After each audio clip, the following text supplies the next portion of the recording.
जिंदाबाद जिंदाबाद जिंदाबाद। क्या ये बड़े समय यहीं पर खत्म कर रहे हैं? क्या हमें तब तक लड़ना चाहिए जब तक धर्मेंद्र के दान रिफाइन नहीं करते? अगर आपको पार्ट से रिजाइन नहीं आता है, इंटीग्रेशन नहीं आता है, सोशल मीडिया की उपज है।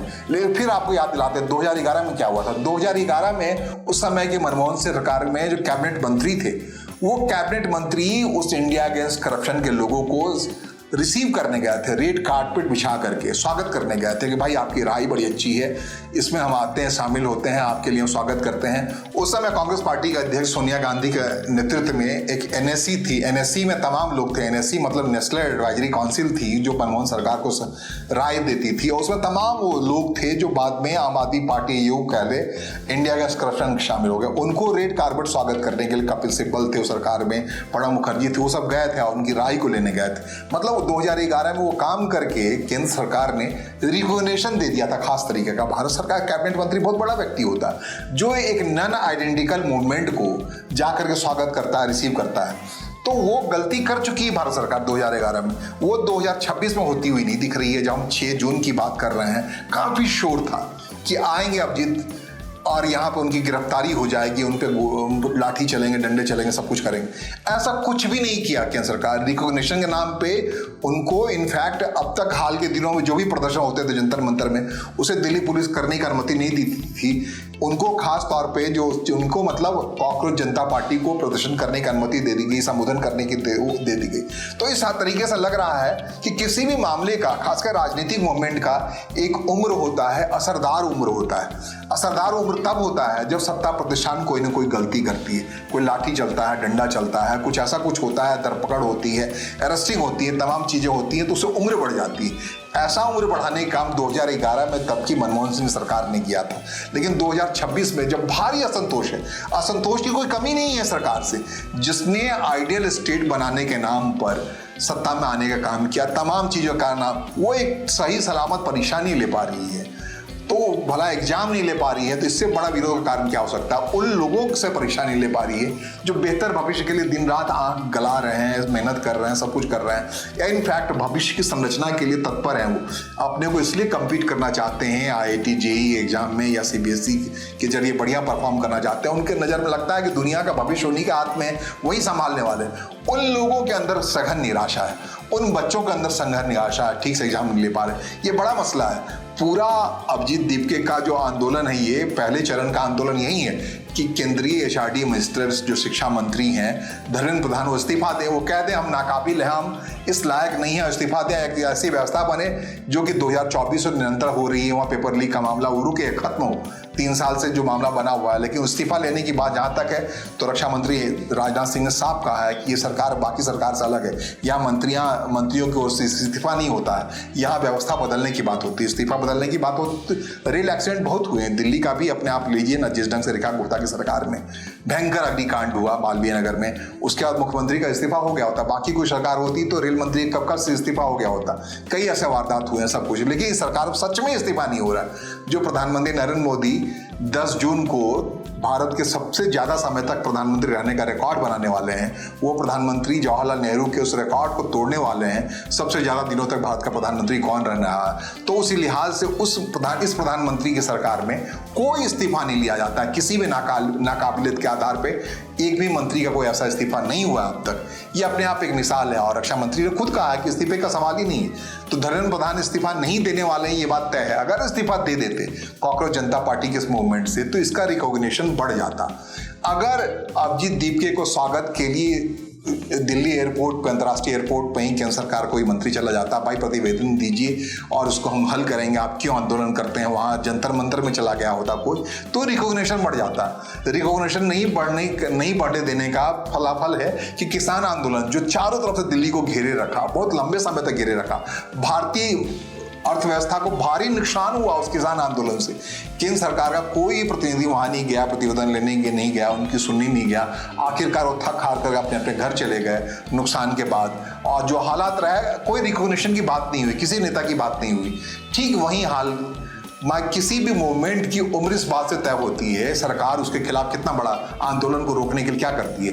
अभी हाल के नेपाल जनजीय विद्रोह को याद कीजिए, किस ढंग से वहाँ केपी शर्मा की ओली की सरकार थी, उसने गोलीबारी चलाई। आज ही जाकर के सेना ने वहाँ पर कार्रवाई करनी पड़ी और उसका नतीजा फल फलाफल रहा है कि आज बालन शाह उस मूवमेंट के व्यक्ति आज सरकार में शामिल है। पड़ोस के बांग्लादेश को लीजिए, बांग्लादेश में जनजीय विद्रोह से ही सब कुछ बदला। वहाँ की शेख हसीना की सरकार थी, वो चली गई, अब नई सरकार आई है अपने हिसाब जनजीय विद्रोह का। ऐसे ढंग यहाँ श्रीलंका में बात कीजिए, श्रीलंका में भी सरकार चली गई, सरकार चली जाती है जनजीय विद्रोह से। लेकिन भारत में जनजीय विद्रोह की बात अगर करें तो कांग्रेस जनता पार्टी, क्या ये जनजीय विद्रोह है?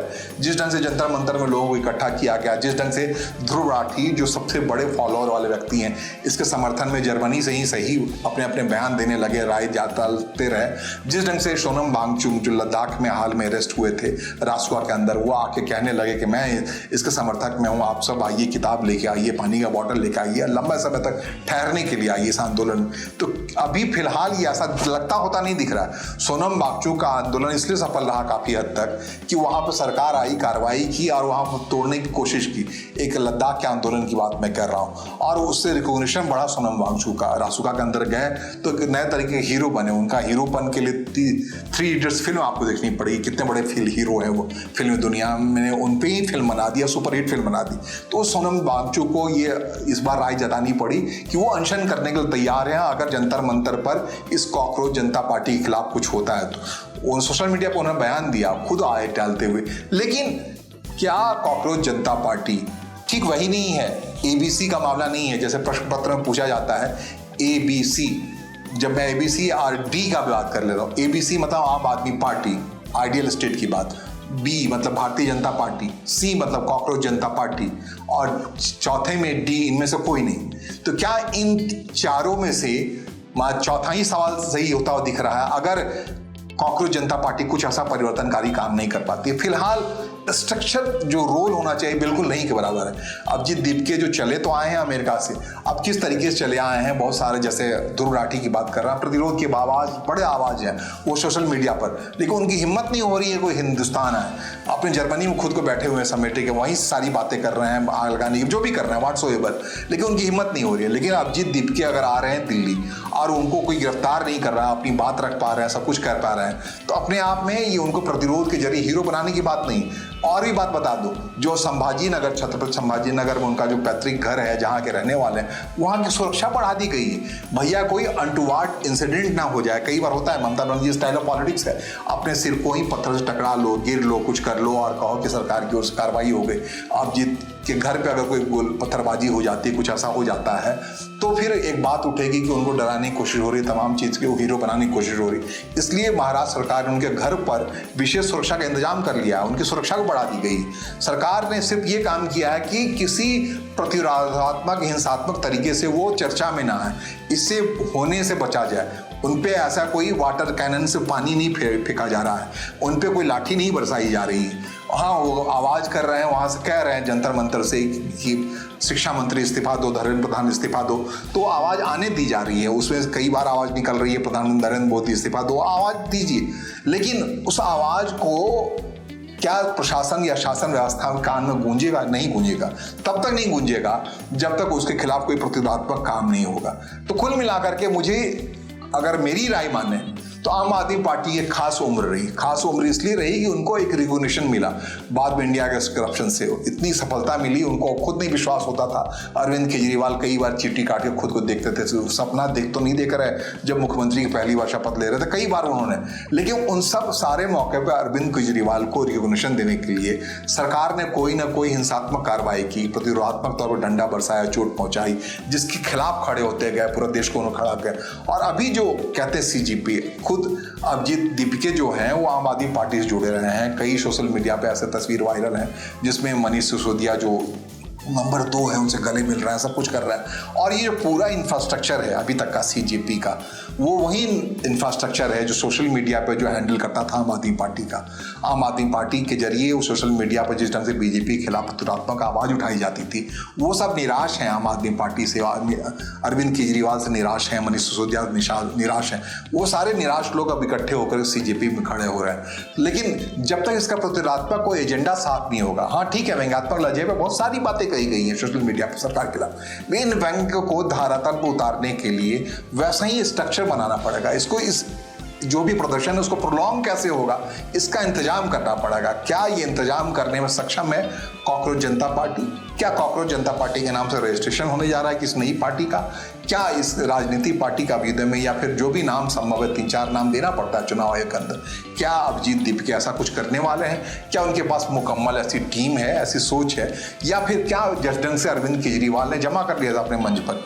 कहते हैं अरविंद केजरीवाल ने पहली कोशिश की थी बाबा रामदेव को लाने की, उसमें विफल हो रहा। बाबा रामदेव समझ गए, समय रहते ही सचेत हो गए, वो अरविंद केजरीवाल के चक्कर में नहीं आए इंडिया गैस करप्शन में। जब बाबा रामदेव नहीं उसके झांसे में आए, नहीं समझ में आए, या फिर बाबा रामदेव की अपनी उस समय इच्छा थी, वो अपने स्वाभिमान पार्टी बनाने के लिए अपना काम कर रहे थे, वो अरविंद केजरीवाल के पचड़े में नहीं आए, तो फिर जाकर के नासिक जाकर के उठा के लाया गया अपने हिसाब से अन्ना हजारे को, और उनसे अनशन कराया गया तमाम तरीके से। फिर बाद में पॉलिटिकल पार्टी बनी, पॉलिटिकल पार्टी बनते ही अन्ना हजारे शिक्षक के दूर हो गए अरविंद केजरीवाल से, तमाम घटनाएं हुई। तो क्या ऐसा इंफ्रास्ट्रक्चर बनाया है सीजेपी ने यहाँ पे? क्या वही पुराने लोग जो अन्ना हजारे के समय मूवमेंट में दिखते थे इंडिया अगेंस्ट करप्शन जमा हो गया अभिजीत दीपके के आसपास, क्या वही लोग जैसे आनंद कुमार है, तमाम लोग हैं, या फिर आप जो भी वॉइस हैं एंटी डेमोक्रेसी को बचाने के लिए सरकार के खिलाफ वॉइस हैं, वो सब इकट्ठा करने की क्षमता रखते हैं अभिजीत दीपके? क्या कॉकरोच जनता पार्टी में वो क्षमता है कि इस मूवमेंट को एक उम्र दे पाएगी? 6 जून के इस अनसा प्रदर्शन के बाद ही पूरा मामला शांत हो जाएगा, क्योंकि इनकी वॉइस से कांग्रेस पार्टी, राहुल गांधी या तमाम लोग हैं उस हिसाब से जुड़ते नहीं दिख रहे हैं जैसा कि जुड़ा जाता है। विपक्ष का जो स्पेस है उस स्पेस में भी रिकॉग्निशन मिलता है क्या अभिजीत दीपके को, या फिर ये वही मामला होता है कि जैसे कहते हैं ना, एक हवा आंधी चलती है और दीपक बुझ जाता है, दीपक जलता हुआ भभकता हुआ जोर से दिखता है लेकिन आखिरकार बुझ जाता है। क्या हवा का झोंका ऐसा होगा कि ये दीपक जग नहीं पाएगा? अभिजीत दीपके का ये मूवमेंट है अपने आप में स्वतः शांत हो जाएगा। कई बार होता है कि आप उद्गार व्यक्त कर दीजिए, अपना गुस्सा व्यक्त कर दीजिए, और उसको रिकॉग्निशन मिले ना मिले आप शांत हो जाइए। पूरा मामला क्या होता है देखना बड़ा दिलचस्प होगा। 6 जून की कहानी 6 जून तक सीमित रहती है या आगे बढ़ती है, या लिपट के अंदाज में बाकी व्यवस्था को घेरती है? एक नई राजनीतिक शक्ति का अभ्युदय होता है, क्योंकि राजनीति हमेशा चौंकाती है। होता क्या है हम देखते हैं, और इस बारे में आपको पल पल बताने की कोशिश करूंगा। फिलहाल मेरे साथ बने रहने के लिए आपका आभार, नमस्कार, धन्यवाद।